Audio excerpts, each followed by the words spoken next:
Hey there, Four States. This is Luke Taylor with your KNEO Community Connection, and we're so glad you tuned in with us today. Missouri residents will especially want to make sure they're paying attention today. There's an opportunity for them about a gas tax refund, and so we have on the phone with us today our state senator for this area. It's Jill Carter, and she's going to share with us about that. Hey, Jill, thanks for joining us. Hey, what a pleasure to be here. Thank you so much. Yeah, thank you for your time. And so we received an email from you from your newsletter. We should tell people at the end how they can sign up for your newsletter to keep informed. But you'd sent out some information recently about a gas tax refund, and I thought it was just so important for people to know about. We wanted to talk about that today.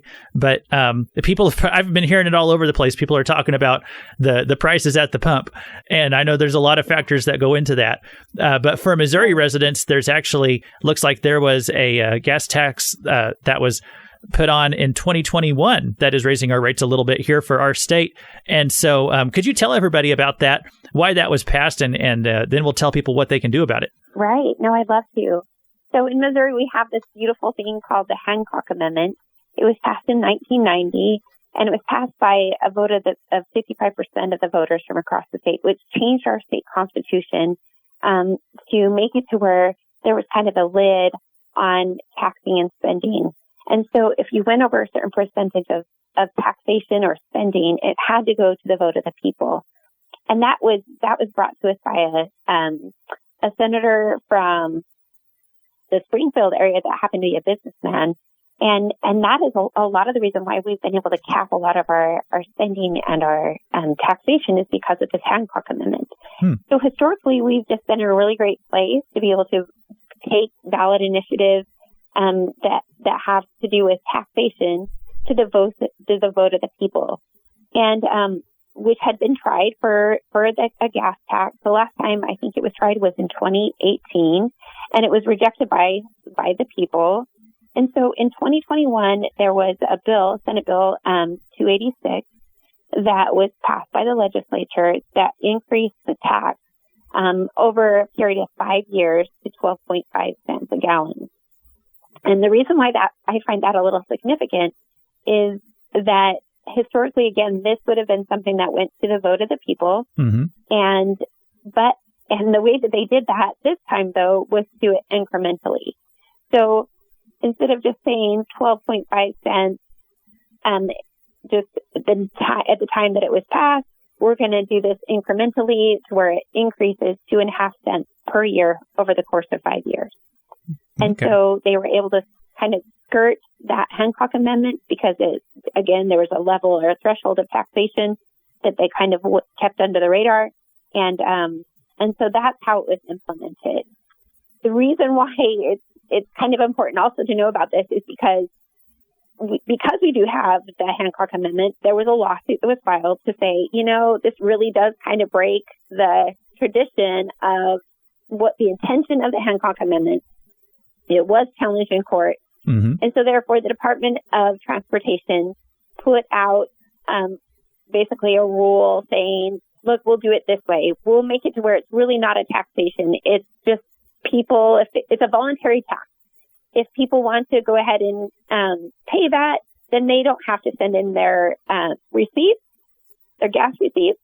And so we'll consider that a voluntary tax. But if they send in their gas receipts every year, then we will refund them the 2.5 cents. And so that's how all of that happens. So we were just trying to let all of our people here in Southwest Missouri know, in Senate District 32, that the time to send those tax receipts in is now. We have till October 1st to send them in. And basically what you do is you submit a form paying how much, letting people know, letting the Department of Transportation know how much tax you paid, where you got gas, and then the treasurer will send you a check for the amount of tax that you paid. I mean, it's a burdensome and a cumbersome process, but it does give you that money back.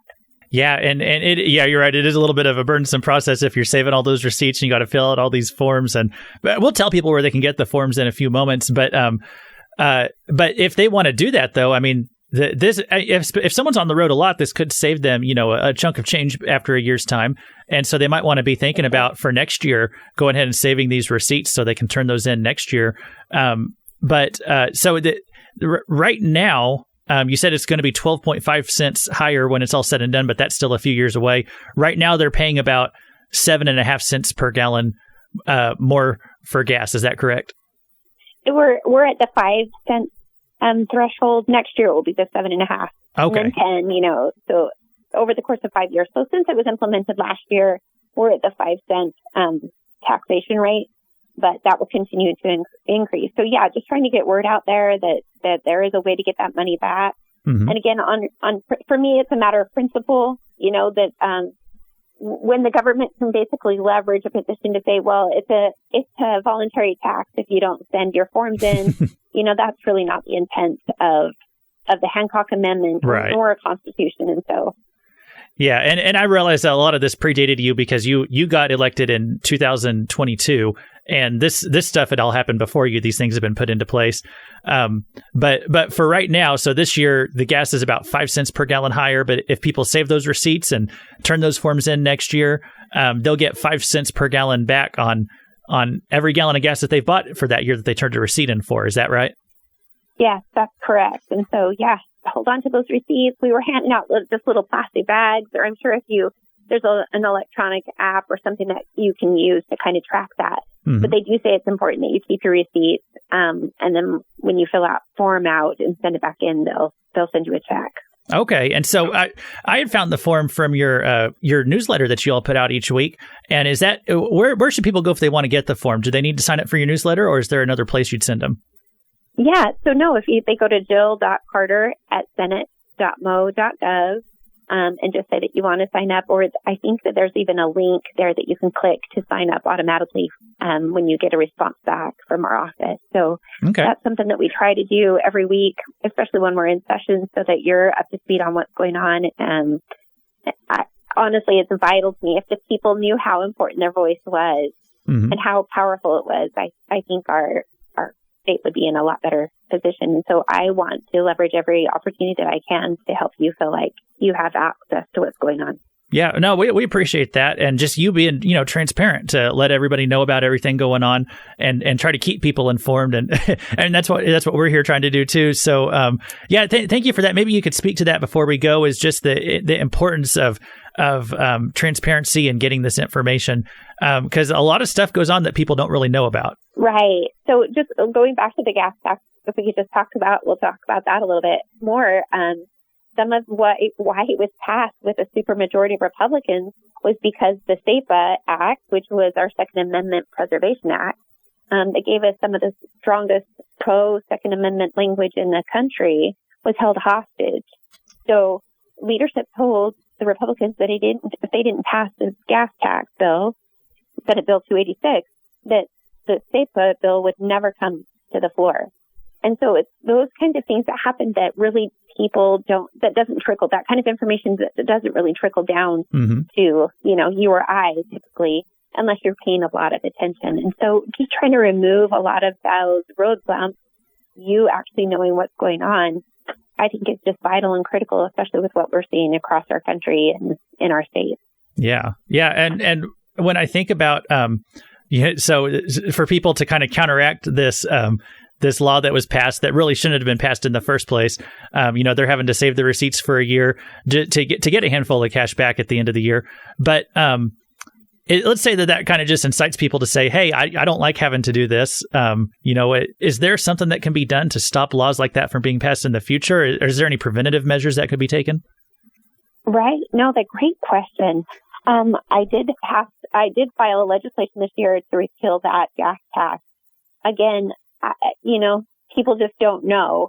I mean, it was a push button issue when it happened, but then there's always so much going on in everybody's lives and everybody's so busy that it makes it hard to kind of revisit all of these little things that are happening. And so anything we can do to help leverage information and also help you to get that money back, and then just to prevent this kind of thing from moving forward, because this happens all the time. Mm-hmm. We have a supermajority in Missouri, and we haven't been able to deal with the IP reform. We haven't been able to do eliminate income tax like they do in Florida and Texas.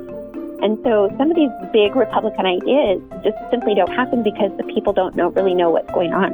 Mm-hmm. Anything we can do, through the newsletter and conversations like this, or then just reaching out is just fundamental to the integrity of a representative government.